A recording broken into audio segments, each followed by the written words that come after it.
Hey everyone, and welcome. Today we're going to dive into the core philosophy behind naturopathy. It's really a whole worldview built on 4 fundamental principles, or what they call dictums, and they offer a pretty unique way of looking at health, sickness, and healing. Okay, let's get right into it.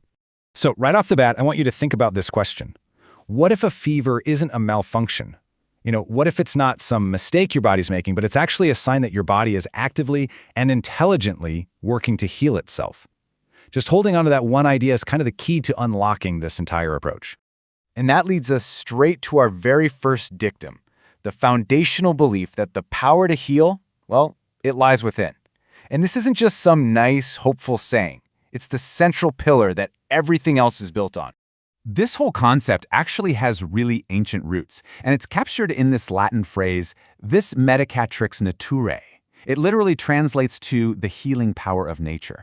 But here's the interesting part. In this philosophy, the nature they're talking about isn't just the outside world. It's the nature that's already inside of you. So here's the crucial point. Naturopathy works from the belief that the body has this powerful, innate intelligence.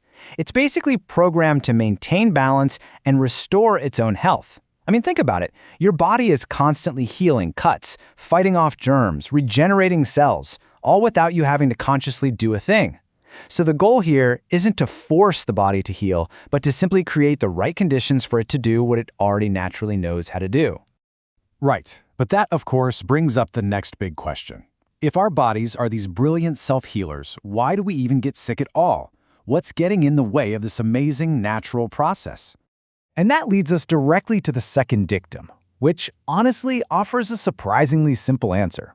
The idea is that even with thousands of different named diseases, there's really only one root cause. Now, this is a pretty radical idea. This dictum says that all diseases are one. So whether we're talking about a chronic condition or just the common cold, the theory suggests they all come from one single fundamental cause, the accumulation of what's called morbid matter, or to put it simply, toxic waste inside the body. And if you follow that logic, it has a really powerful implication. If the cause of all disease is the same, these toxins, then the cure must also be the same, getting rid of those toxins. This idea completely shifts the focus from treating 1,000 different symptoms to just addressing one single underlying problem. Okay, but that raises another fascinating question, right? If the real disease is the buildup of toxins, then what are all those things we think of as the disease, like a runny nose, a cough, a fever, or inflammation? What's their deal? Well, this brings us to the third dictum, and this one asks us to totally reframe what getting sick actually means. It suggests that maybe we should see our symptoms not as a problem, but as a kind of unlikely ally. According to this dictum, acute disease is a friend. I know, it sounds weird. But the idea is that those symptoms we all dread, the fever, the cold, the inflammation, they're not the enemy. They are not the disease itself. Instead, they are the visible signs of your body's own powerful, intelligent, healing efforts in action. They are the process of the body cleansing and eliminating those toxins we were just talking about. And this slide illustrates the difference perfectly. On one side, the conventional view might see a fever as an enemy, something to fight and suppress with medication. But through this naturopathic lens, a fever is a friend. It's the body smartly raising its own temperature to make it harder for pathogens to survive and to speed up detoxification. So suppressing it would be like shouting at your body, "Hey, stop trying to heal yourself." Okay, so if the body is already healing itself and the symptoms are actually part of that healing, what is our role in all of this? If we're not supposed to suppress the symptoms, how do we actually support the body and get better? And this brings us to the final piece of the puzzle, the fourth dictum. This is where we talk about the tools of the trade, the actual path to healing, and it's all about looking to nature as the ultimate remedy. The fourth dictum states it very simply. Nature is the doctor. It proposes that real healing happens when we cooperate with the body using natural elements. From this point of view, a lot of chemical medicines just give you temporary relief from symptoms, and they might even interfere with or hinder what your body is already trying to do. So what are these magical natural elements? Well, they're the most fundamental building blocks of life itself.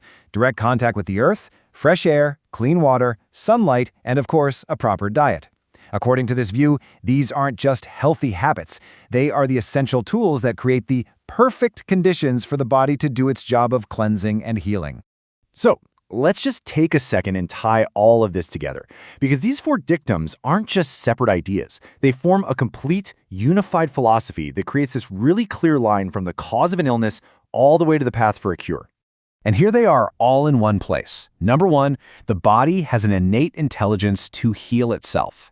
Number 2, the one single cause of all disease is the accumulation of toxins. 3, those symptoms we get are not the problem, they're actually the body's healing process in action. And finally, number 4, real healing is achieved by supporting that process with natural elements. You can see how it all logically flows together when you lay it out like this. And that kind of leaves us with one final thought to take away. The next time you feel a cold coming on, or you feel the heat of a fever, maybe just get a headache, how might you view that signal a little differently through this lens? What if it's not a malfunction, but a message from your body? It's definitely something to ponder. Thanks for tuning in.